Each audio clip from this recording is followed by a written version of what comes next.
Labas vakaras visiems, kas domisi savivaldos aktualijomis.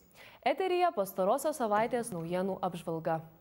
Praėjusį trečiadienį Neringoje surengtas neeilinis Lietuvos kurortų asociacijos suvažiavimas, kurio metu naujuoju asociacijos prezidentu 2 metų kadencijai vienbalsiai išrinktas Neringos savivaldybės meras Antanas Vinkus. Viceprezidentė Birštono savivaldybės merė Nijolė Dirginčienė. Šiuo metu Lietuvoje yra 4 kurortai – Neringa, Palanga, Druskininkai ir Birštonas, bei 4 kurortinės teritorijos – Anykščiai, Ignalina, Trakai ir Zarasai. Suvažiavimo metu taip pat išrinktas asociacijos prezidiumas bei revizijos komisija, vykdanti asociacijos finansinę kontrolę. Ketvirtadienį suvažiavimo dalyviai dalyvavo Neringos savivaldybėje organizuotoje konferencijoje, kurioje aptartos Lietuvos kurortų veiklos aktualijos. Valstybinio turizmo departamento direktorė Raimonda Balnienė pristatė rinkodarinius 2012-2013 metų turizmo projektus. Renginyje kalbėta apie Lietuvos gyventojų sveikatinimą ir kurortinių paslaugų svarbą bei vystymo galimybės. Daugiau apie minėtus renginius papasakos mūsų savivaldybės meras Ričardas Malinauskas. Pirmiausia, norėčiau pasakyti, kad šios asociacijos vadovybė, prezidentas, viceprezidentas yra renkamas kas 2 metus. Pirmoje kadencijoje buvo Birštono meras, antroje kadencijoje buvo Palangos. Na ir be abejo Antano Vinkaus kandidatūrą vertinu teigiamai, nes pats ją ir pasiūliau. Pasiūliau dėl kelių motyvų. Pirmas tai, kad žmogus tikrai turi didelę administracinę patirtį, yra nežiūrint į amžių pakankamai aktyvus arba net labai aktyvus, galėčiau pasakyti. Ir tai, kad reikia tęsti mūsų nacionalinės Lietuvos kurortologijos tyrimo centro veiklą darbą.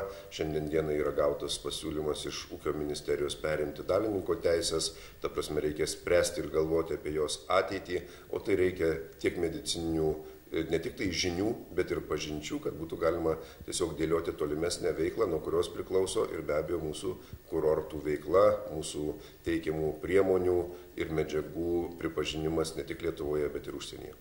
Suvažiavimo metu buvo išrinktas taip pat ir viceprezidentas, juo tapo Birštono merė.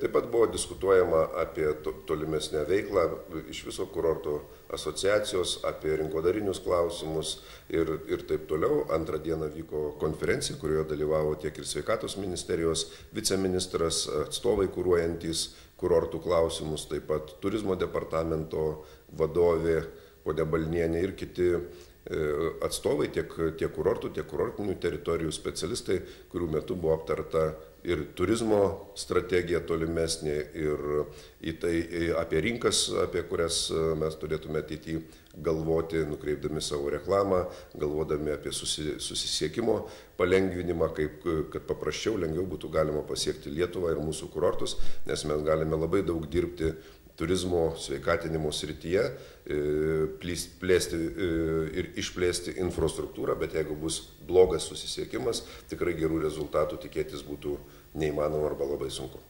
Jeigu kalbėtume apie rinkodarinius veiksmus, tai artimiausių 2 metų perspektyvoje, ką bus kreipiamas didžiausias dėmesys? Na be abejo, kiekvienas miestas galvoja apie savo rinkas, kurios yra jam labiau priimtinos. Kai kada, gal mums būtų ir keistai atrodo, kada turizmo departamentas galvoja apie Ispanijas, Portugalijas, Brazilijas ar ten Kinijas. Mes galbūt daugiau norėtume dėmesio skirti Skandinavijos šalim, senosios Europos šalims. Bet aš manau, kad visos rinkos yra įdomios, tos, kurios yra realios. Aš manau, kad druskininkam artimiausioje ateityje be tų rinkų, kurios yra šiandien dienai, kuriomis dirbama, tai ir Lenkija, ir Baltarusija, ir Rusija, ir tas pats Izraelis, manau, kad turėtume daugiau dėmesio skirti Skandinavijos šalims.